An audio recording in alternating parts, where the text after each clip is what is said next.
Welcome.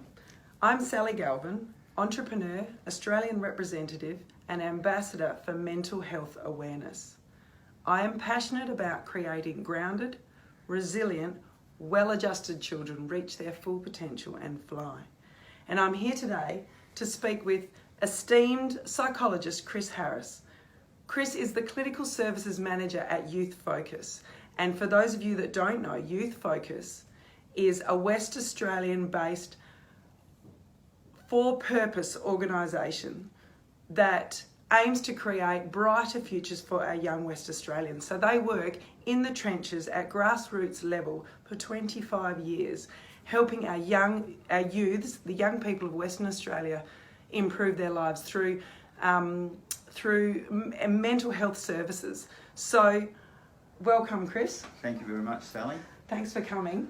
I just wanted to speak to you today. So, 8 Australians a day are taking their lives through suicide. This is an astounding rate, Chris, and we need to do something about it. And I'm wanting to ask your expert opinion and advice on what we can do today, now, to help our future children. I think probably the first thing is that when we hear that, so 8 people a day, or the leading cause of preventable death in our young people, is what we need to do as a community is go, that's not okay. That is not okay if this is a preventable cause of death. And so I think as a community, if there was other levels of tragedy, whether a plane crash or drought or fire, we would stop and go, this isn't okay. So I think the first thing is around how we mobilise people to say, what can we do about this? And I think we're going to make a change as a community. I don't think it's just about looking at the young people or those people, but it's around how do we want to approach this as a community. Absolutely, Chris. And so on a daily basis, mothers and fathers and, community members, what can we do to improve and for our young people on a daily basis, like grassroots level? What can we do now? A massive and immediate action. Okay, one of the first things is about how we have conversations around mental health. And what we want to strive towards is what's called a parity of esteem. What this means is fancy language is that we talk about mental health and give it the same priority as physical health. Good. So on a daily basis, so for instance, if a young person came in and they'd hurt themselves, fallen off a horse or off a bike, and we notice that hurt, we have a look and go, let's have a look, what's that like? Let's get you to the GP. This seems worse than what we thought, but we need to do something about it. And even though a young person might go, hey, that's fine, seems okay, as adults we go, no, it doesn't look so okay. Yeah. Now, at a daily basis, what we're wanting to do is to support parents to have the confidence, so when a young person says, I'm hurting, rather than I've hurt myself, that we respond in a similar way, like with physical health. Tell me more about that. Let's check that out. Let's see what's happening. Everything we want to do in around mental health, like physical health, is just to make sure the young person is at their optimal or their strongest. So that means debunking some of the myths, like anxiety or sadness is a sign of weakness. So we need to have more confident, strength-based conversations around mental health. Yeah, very good, Chris. And so our brain is a muscle, isn't it? Predominantly, it serves a function. It's made up of tissue like other muscles.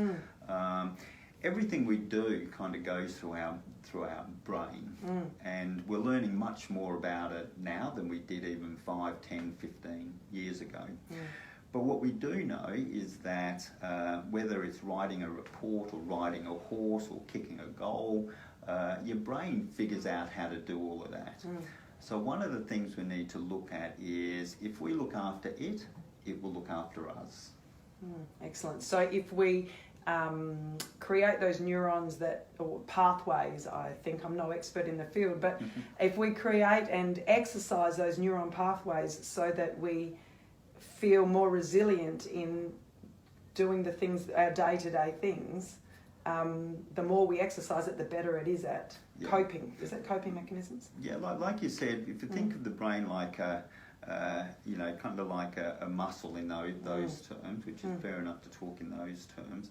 There are certain things that we can do that will strengthen it, so that it kind of becomes kind of thick and strong like a growing tree. Some of those things which are around resilience, though, mean that of engaging in things which challenge us, test us. So one of the things, in order to the brain and kind of how it learns best, is like when it's less kind of domesticated and kind of having to figure things out for itself. It learns really well. So we know that life is going to knock us. We know that it's going to throw things at us. We know we're not going to pass some exams. We're going to have relationship problems. That's a given. What we need to do is to support young people that when those knocks come, is how you kind of dust yourself off and kind of move on. Now, that's not to say this old kind of just pull your socks up and kind of, you know, tuck it down and move on.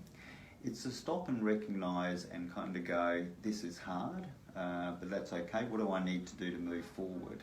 Or this is upsetting, or I'm sad that... or this hurts. Or this hurts, or it's hard because my parents are separating. And rather than saying, you know, Poor don't me. worry about that, or poor me, we want to go, okay, what do we need to put in place to get you through this? It's not what happens to you, it's how you react, isn't it? Or what you do with it. Yeah. Lovely. Thank you so much for your time today, Chris. And if people are wanting to know about Youth Focus, where would they find? They go to our website, either youthfocus.com.au, or can give us a call. We also run Headspace centres in Midland, Albany and Geraldton, but they can find that on the website. Good work. Great work that you're doing. Lovely. Thank you so much for coming in today. And you, Sally. Thank you.